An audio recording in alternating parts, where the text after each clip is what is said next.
ఈ లోకంలో ఉన్న ప్రేమలన్నీ అంతంత వరకే.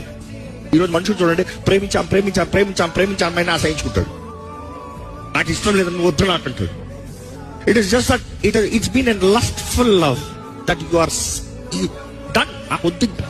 అందుకని అగాపే ప్రేమ అంటాం. ఆ ప్రేమకి హద్దు లేదంట, హద్దు లేదు. No level, no measurement, unconditional love.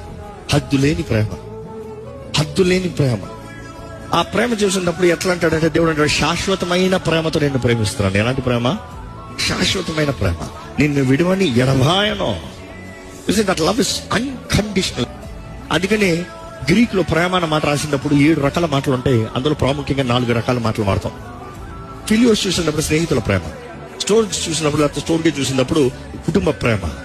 అదే టైంలో ఎరోస్ చూసినప్పుడు ఎరోటిక్ లస్ట్ఫుల్ లవ్.